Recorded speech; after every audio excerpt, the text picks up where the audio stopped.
Atos dos Apóstolos. Capítulo 17. Arautos do Evangelho. Enviados pelo Espírito Santo, Paulo e Barnabé, depois de sua ordenação pelos irmãos em Antioquia, desceram a Seleucia e dali navegaram para Chipre. Atos capítulo 13, verso 4. Assim começaram os apóstolos sua primeira viagem missionária. Chipre era um dos lugares para onde os crentes tinham fugido de Jerusalém por causa da perseguição que se seguiu à morte de Estevão. Foi de Chipre que alguns homens tinham viajado para Antioquia, anunciando o Senhor Jesus. O próprio Barnabé era natural de Chipre, e agora ele e Paulo, acompanhados por João Marcos, parente de Barnabé, visitavam essa ilha. A mãe de Marcos era uma convertida à religião cristã, e seu lar em Jerusalém era um abrigo para os discípulos. Ali estavam sempre certos de ser bem-vindos para ocasiões de repouso. Foi durante uma dessas visitas dos apóstolos ao lar da mãe de Marcos que este propôs a Paulo e Barnabé acompanhá-los em sua viagem missionária. Ele sentiu o favor de Deus em seu coração e almejava devotar-se inteiramente à obra do ministério evangélico. Chegando a Salamina, os apóstolos anunciavam a palavra de Deus nas sinagogas dos judeus. E havendo atravessado a ilha de Pafos, acharam um certo judeu mágico, falso profeta, chamado Bar-Jesus, o qual estava com o procônsul Sérgio Paulo, varão prudente. Este, chamando a si Barnabé e Saulo, procurava muito ouvir a palavra de Deus, mas resistia-lhe Elimas, o encantador, que assim se interpreta o seu nome, procurando apartar da fé o procônsul. Atos capítulo 13, versos 5 a 8. Não é sem luta que Satanás permite o reino de Deus estabelecido na terra. As forças do mal estão empenhadas em incessante luta contra os instrumentos indicados para disseminar o Evangelho. E esses poderes das trevas são especialmente ativos quando a verdade é proclamada diante de homens de reputação e genuína integridade. Assim foi quando Sérgio Paulo, o procônsul de Chipre, estava ouvindo a mensagem do Evangelho. O procônsul tinha solicitado a presença dos apóstolos para ser instruído na mensagem que possuíam, e agora as forças do mal, operando por intermédio de Elimas, o encantador, procuravam com malignas sugestões desviá-lo da fé e impedir assim os propósitos de Deus. Dessa maneira, sempre trabalha o inimigo caído para conservar em suas fileiras homens de influência que, se convertidos, prestariam eficiente serviço à causa de Deus. Mas o fiel obreiro do Evangelho não precisa temer malogro à mão do inimigo, pois é seu privilégio ser assistido com o poder do alto a fim de enfrentar cada satânica influência. Embora penosamente assediado por Satanás, Paulo teve a coragem de repreender aquele por cujo intermédio o inimigo agia.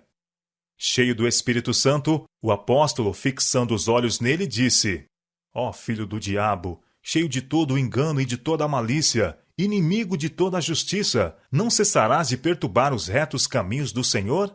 Eis aí, pois, agora contra ti a mão do Senhor, e ficarás cego, sem ver o sol por algum tempo. E no mesmo instante a escuridão e as trevas caíram sobre ele, e andando à roda buscava quem o guiasse pela mão. Então o procônsul, vendo o que havia acontecido, creu, maravilhado na doutrina do Senhor. Atos capítulo 13, versos 9 a 12. O mágico tinha cerrado os olhos às evidências da verdade do Evangelho, e o Senhor, em justa indignação, fez que seus olhos naturais se fechassem, deles excluindo a luz do dia.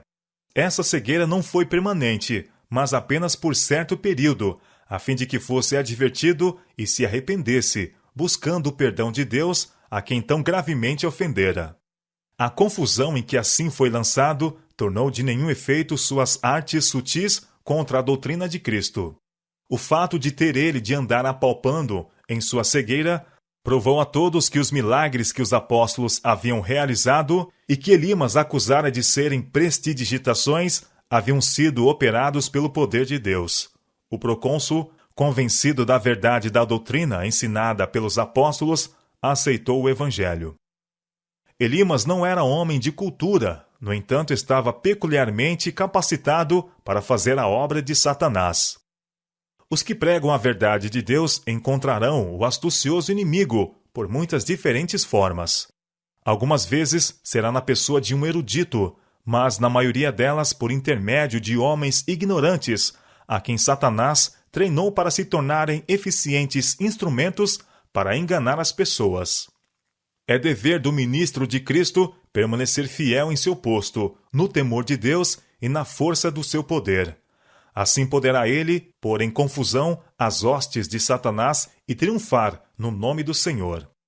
Paulo e seus companheiros continuaram viagem para Perge, na Panfilha. Seu caminho era penoso. Encontraram dificuldades e privações, e estavam cercados de perigos por todos os lados. Nas vilas e cidades por onde passavam, e ao longo das estradas desertas, estavam rodeados de perigos visíveis e invisíveis. Mas Paulo e Barnabé tinham aprendido a confiar no poder libertador de Deus. O coração deles estava cheio de fervente amor pelos pecadores. Como fiéis pastores na busca da ovelha perdida, não abrigavam o pensamento de facilidades ou conveniências próprias. Esquecidos de si mesmos, não fraquejavam quando cansados, famintos ou com frio.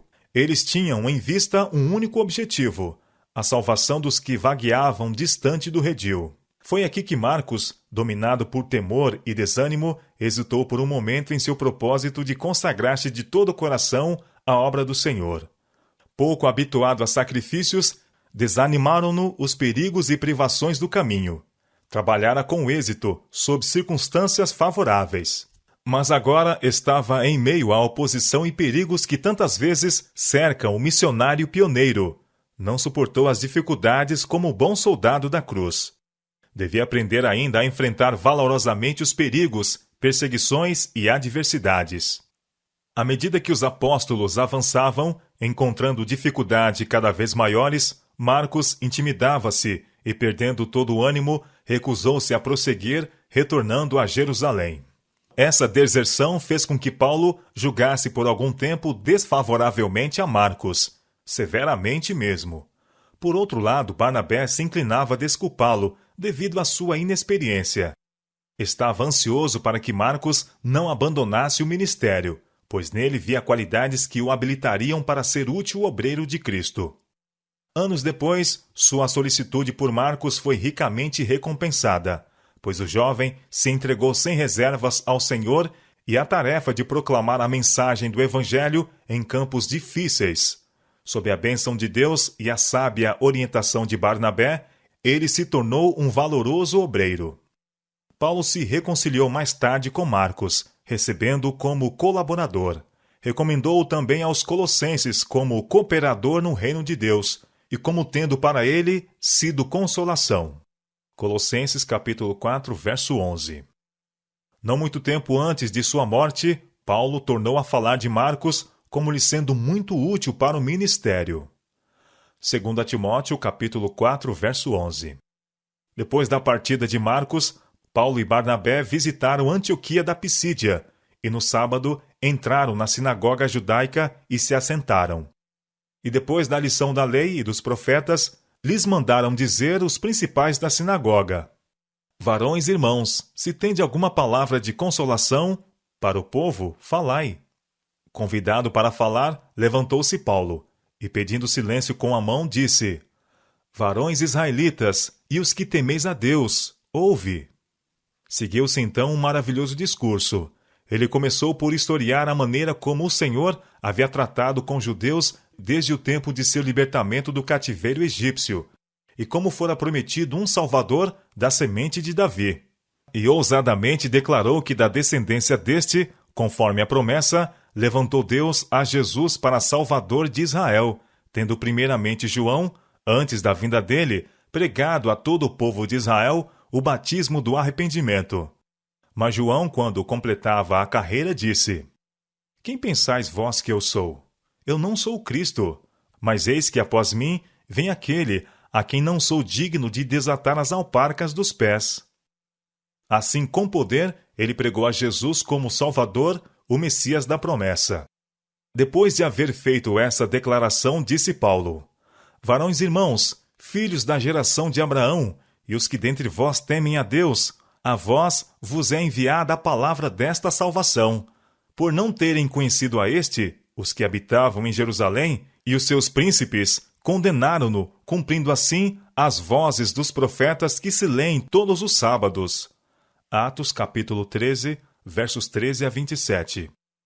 Paulo não hesitou em falar com clareza a verdade concernente à rejeição do Salvador pelos dirigentes judaicos. E, embora não achassem alguma causa de morte, pediram a Pilatos que ele fosse morto. E, havendo eles cumprido todas as coisas que dele estavam escritas, tirando-o do madeiro, o puseram na sepultura. Mas Deus o ressuscitou dos mortos. E ele, por muitos dias, foi visto pelos que subiram com ele da Galiléia a Jerusalém, e são suas testemunhas para com o povo. Atos capítulo 13, versos 28 a 31.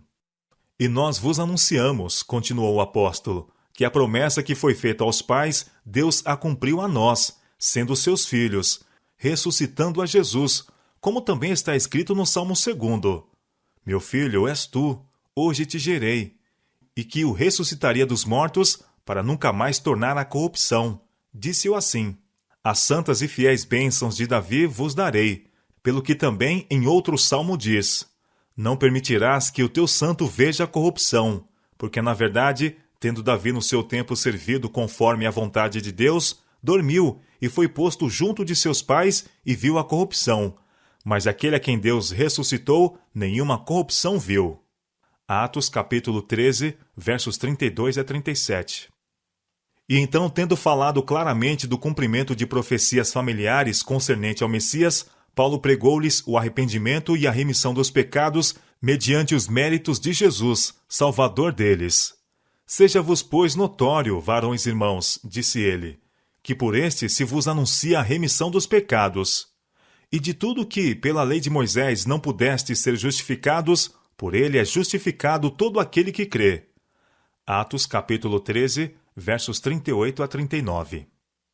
O Espírito de Deus acompanhou as palavras faladas e os corações foram tocados. O apelo do apóstolo às profecias do Antigo Testamento e sua declaração de que elas haviam sido cumpridas no ministério de Jesus de Nazaré levaram à convicção muitas pessoas que suspiravam pelo advento do Messias prometido. As palavras de afirmação dos apóstolos de que as boas novas de salvação eram para judeus e gentios igualmente trouxeram esperança e alegria a todos os que não haviam sido contados entre os filhos de Abraão segundo a carne. E saindo os judeus da sinagoga, os gentios rogaram que no sábado seguinte lhes fossem ditas as mesmas coisas. Tendo finalmente a congregação se dispersado, muitos dos judeus e dos prosélitos religiosos que tinham aceitado as boas novas, que lhes foram apresentadas naquele dia, seguiram a Paulo e Barnabé, os quais, falando-lhes, os exortavam a que permanecessem na graça de Deus. Atos capítulo 13, versos 42 e 43. O interesse despertado em Antioquia da Pisídia pelo discurso de Paulo reuniu no sábado seguinte quase toda a cidade para ouvir a palavra de Deus. Então os judeus, vendo a multidão, encheram-se de inveja e, blasfemando, contradiziam o que Paulo dizia. Mas Paulo e Barnabé, usando de ousadia, disseram: era necessário que a vós se vos pregasse primeiro a palavra de Deus, mas visto que a rejeitais e vos não julgais dignos da vida eterna, eis que nos voltamos para os gentios, porque o Senhor assim nolo mandou. Eu te pus para a luz dos gentios, para que sejas de salvação até os confins da terra. E os gentios, ouvindo isso, alegraram-se e glorificavam a palavra do Senhor, e creram todos quantos estavam ordenados para a vida eterna. Eles se rejubilaram grandemente de Jesus os reconhecer como filhos de Deus, e com coração grato atentavam à palavra pregada. Os que creram foram zelosos em comunicar a mensagem do Evangelho a outros, e assim a palavra do Senhor se divulgava por toda aquela província. Atos capítulo 13, versos 44 a 49. Séculos antes, profetas haviam antecipado essa colheita de gentios, mas aquelas visões proféticas tinham sido apenas obscuramente entendidas. Oséias havia dito: todavia, o número dos filhos de Israel será como a areia do mar, que não pode medir-se nem contar-se. E acontecerá que no lugar onde se lhes dizia, vós não sois meu povo, se lhes dirá, vós sois filhos do Deus vivo. Oséias capítulo 1, verso 10. E outra vez, semearei Israel para mim na terra, e compadecer-me-ei da desfavorecida, e a não meu povo direi, tu és o meu povo. Ele dirá, tu és o meu Deus. Oséias capítulo 2, verso 23. O próprio Salvador, durante o seu ministério terrestre, predisse a disseminação do Evangelho entre os gentios. Na parábola da vinha, ele declarou aos impenitentes judeus, o reino de Deus vos será tirado, e será dado a uma nação que deu seus frutos. Mateus capítulo 21, verso 43. E depois da ressurreição, ele comissionou os discípulos para irem por todo o mundo, a ensinar todas as nações. Não deviam deixar de advertir ninguém, mas deviam pregar o evangelho a toda a criatura. Marcos capítulo 16, verso 15. Voltando-se para os gentios em Antioquia da Pisídia, Paulo e Barnabé não deixaram de trabalhar pelos judeus de outras partes, onde quer que a oportunidade lhes deparasse ouvintes. Posteriormente, em Tessalônica, em Corinto, em Éfeso e em outros importantes centros, Paulo e seus companheiros de trabalho pregaram o evangelho tanto a judeus como a gentios. Mas suas maiores energias eram daí por diante dirigidas no sentido de estabelecer o reino de Deus em território gentílico, entre os povos que tinham pouco ou nenhum conhecimento do verdadeiro Deus e de seu Filho. O coração de Paulo e seus associados no trabalho estava aberto em benefício dos que estavam sem Cristo, separados da comunidade de Israel e estranhos ao concertos da promessa, não tendo esperança e sem Deus no mundo. Efésios capítulo 2, verso 12. Mediante a incansável ministração dos apóstolos aos gentios, os estrangeiros e forasteiros, os que antes estavam longe, aprenderam que pelo sangue de Cristo chegaram perto e que pela fé em seu sacrifício expiatório podiam tornar-se concidadãos dos santos e da família de Deus. Efésios capítulo 2, versos 13 e 19. Avançando pela fé, Paulo trabalhou sem cessar pela edificação do reino de Deus entre os que tinham sido negligenciados pelos mestres de Israel. Exaltava constantemente a Cristo Jesus como Rei dos Reis e Senhor dos Senhores. E exortava os crentes a permanecerem arraigados e sobreedificados nele e confirmados na fé. Colossenses capítulo 2, verso 7. Para os que creem, Cristo é o firme fundamento. Sobre essa pedra viva podem edificar igualmente judeus e gentios. Ela é suficientemente grande para todos e forte bastante para sustentar o peso e o fardo de todo o mundo. Este é um fato plenamente reconhecido pelo próprio Paulo. Nos dias finais de seu ministério, quando dirigindo-se a um grupo de crentes gentios que tinham permanecido firmes em seu amor pela verdade do Evangelho, o apóstolo escreveu: edificado sobre o fundamento dos apóstolos e dos profetas, de que Jesus Cristo é a principal pedra da esquina. Efésios capítulo 2, verso 20. Como a mensagem do Evangelho se espalhasse na Pisídia, judeus incrédulos de Antioquia, em seu cego preconceito, incitaram algumas mulheres religiosas e honestas e os principais da cidade a levantarem perseguição contra Paulo e Barnabé e os lançaram fora daquele distrito. Os apóstolos não ficaram desencorajados por esse tratamento. Lembraram-se das palavras de seu mestre. Bem-aventurados sois vós, quando vos injuriarem e perseguirem, e mentindo, disserem todo mal contra vós por minha causa. Exultai e alegrai-vos, porque é grande o vosso galardão nos céus, porque assim perseguiram os profetas que foram antes de vós. Mateus capítulo 5, versos 11 e 12. A mensagem do Evangelho estava avançando, e os apóstolos tinham todo motivo para sentir-se encorajados. Suas atividades entre os de Antioquia da Pisídia tinham sido ricamente abençoadas, e os crentes, a quem tinham deixados a conduzir a obra sozinhos por algum tempo, estavam cheios de alegria e do Espírito Santo. Atos capítulo 13, verso 52.